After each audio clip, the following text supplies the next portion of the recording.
Alright, I'm gonna get started, everyone. This is just to say, I have eaten the plums that were in the icebox, and which you were probably saving for breakfast. Forgive me, they were delicious, so sweet, and so cold. So, most of us don't write poems when we're trying to express our apologies, but I think most of us can detect some common apology elements inside this example. My thesis is about Professor Savitsky,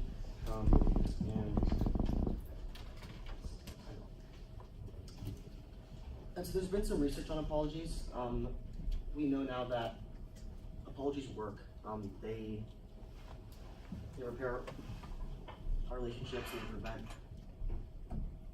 ostracizing from our social groups, and they're effective, they're functional. And apologies are, some work and some don't. Apologizing to someone that a certain situation happened versus I actually did this, those are different effects. And apologies themselves they consist of different parts, elements. Some will say certain things and some say other things. And specifically, Corinne Schumann's typology of apology elements and defensive strategies. The elements in general are supportive parts of apologies, and defensive strategies make it worse. Most of them are pretty self-explanatory. Forbearance is a new word. It's saying it's not going to happen again. And repair can be, I'll pay you back, but it can also be making the victim feel better. I love you. That kind of stuff. And then the defense strategies are, like I said, diminishing the effectiveness of apologies. And so the opening poem, as you can see, I just did a little breakdown. It shows kind of the different, where you see these elements and how they manifest themselves in different representations. And a more recent and hopefully relevant example, Lil Pump is a 18-year-old musical artist, and he released a song last year with a very offensive line. They call me young because my eyes are real low. Not cool. And so he released a video on his Instagram page saying,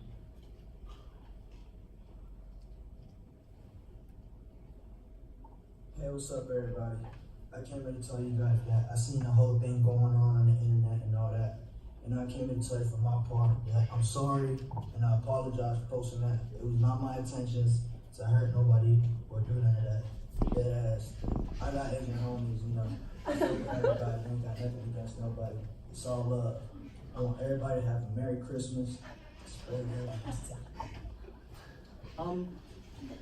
beyond just kind of a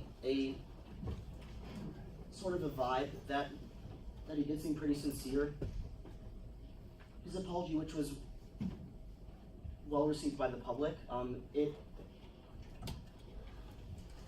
actually contains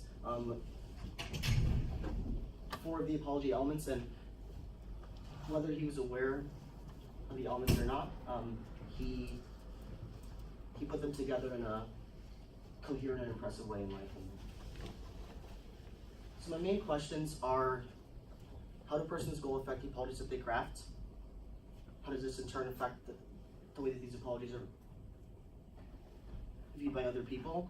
And the key question kind of this thesis is, to what degree are apologizers aware of the way that their apologies are viewed by other people? And so my first study, it was a questionnaire investigating the question, do apologizers overestimate the effect of their apologies or underestimate? And so we split up our participants. It was an MTurk study, online questionnaire. And so imagine I asked one half of the classroom, imagine the last time that you apologized to somebody else, and then I asked one half, imagine the last time that you received an apology. And for both conditions, we asked to, with that apology in mind, the one you gave or the one you received, how sorry was the person or you? How articulate, warm, sincere?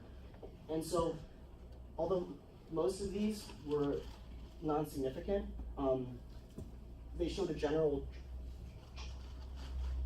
trend of overestimation on the apologizer's part, and so they thought that their apologies were relatively warm and sincere, but the people on the receiving end didn't really feel this way so much. And so in this study, the apologizers and recipients are not making judgments on the same apologies. And so for our study 2, we decided to make a study where both sides are actually judging the same exact apology. And so we had a lot of participants in the study. In the first phase, we took 1/3 of them, and we asked them to remember a time where they did something to somebody else, and to craft an apology in one of 3 conditions. We said, apologize to make yourself feel better, make the other person feel better, or just apologize with no instructions at all, and to do the same readings. And so I included a few examples. Just one apology.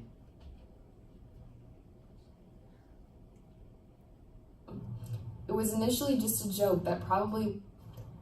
Hi, DG. I'm sorry I took your player right before you did. That was wrong of me to do. It was initially just a joke that probably went a little bit too far when we rolled with it more. I hope you can forgive me. Propose me a trade for that player and I will accept it. No questions asked. I just want to make things right. Really interesting and personal and sincere, maybe something we can all relate to, that little things kind of stick with us for a long time. And behind the inspiration for the title of my thesis was this apology. It really wasn't your fault that your girl liked me better. You shouldn't feel bad because she wanted me. I'm very charismatic and you know this. You're probably better off without her now anyway. And so, and the way this apology is written, it's like it's trying to be sincere, but I don't think anyone would feel any better. So, and so into the analysis, when we asked the apologizers to rate and judge their own apologies, compared to the midpoint of 2.5, for the most part, apologizers thought that their apologies were better than average, but still, as you can see in the how likely would you be to apologize in real life, even though they thought their apologies were good, they still said that they weren't willing to apologize. And one possible reason that we found in some of our research is that apologizers, when predicting how the victim in the light blue would feel about the situation when it happened, was really bad. The higher it is, the worse it is. And now they think that the recipient got over it more than they did themselves, which is really interesting, and it could lend itself to the fact that we don't apologize very often. And so our study 2, we had to double the participants so we could have 2 people making judgments and ratings on each of the apologies, and to take an average of the scores to enhance reliability. And for these ratings, we put together an index which we call the apology consequences index, and that was an average of of the score of how the apology make them feel from -5, which is much worse, to +5, which is much better, and the same scale for how they think the apology would affect the closeness of their relationship together. And the analysis showed that when apologizers were apologizing the condition to make the other person feel better, they logically thought that their apologies were getting better, but what we found was that the raters didn't agree. They thought that they actually got worse when they were apologizing for the other person, which is extremely counterintuitive. We did an analysis on word count, on if the number of words in an apology will affect how the apologies are rated. In the first one, there was no correlation, if anything, negative correlation between the word count and the ratings, which shows that the apologizers don't see an impact on the word count, but the targets that were making the ratings on the apologies, they showed a significant correlation that more words leads to better apologies. So for study 2, we had Marissa and Jenny. Hi. And what their task was, which I appreciate immensely, it took a lot of time, thank you, was to go through all of the apologies and to write yes or no if the apology contained any of the apology elements, remorse, repair, and defensive strategies. And they did that for every single apology, and here are the results. You guys got it? No, I'm just kidding, but and so basically, just looking at the apologizer, when they had or when they didn't have the elements present, we can see that they don't really see a difference essentially.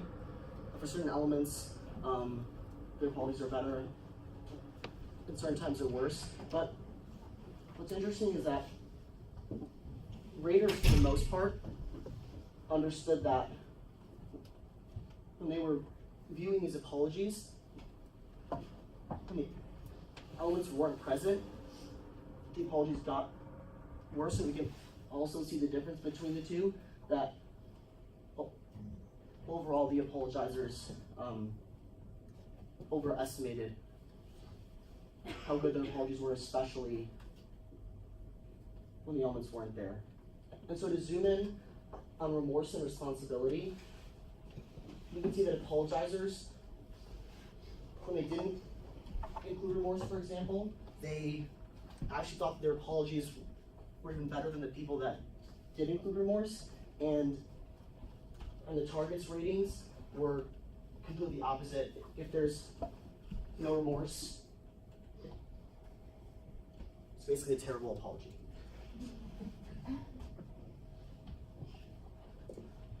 And so then we moved into a third study, which investigated how people looked at the apology elements in isolation and how they think that each of the elements are important. And so we split our participants into apologizers and recipients once again, and we asked them to think of a time that similarly you were to give an apology or to receive an apology, and to make ratings on each of the apology elements.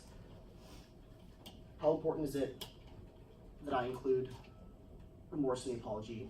Or if you're getting an apology, how important is it to hear acceptance of responsibility in that apology? And our results, they show that for the most part, apologizers and targets, they had the same rating.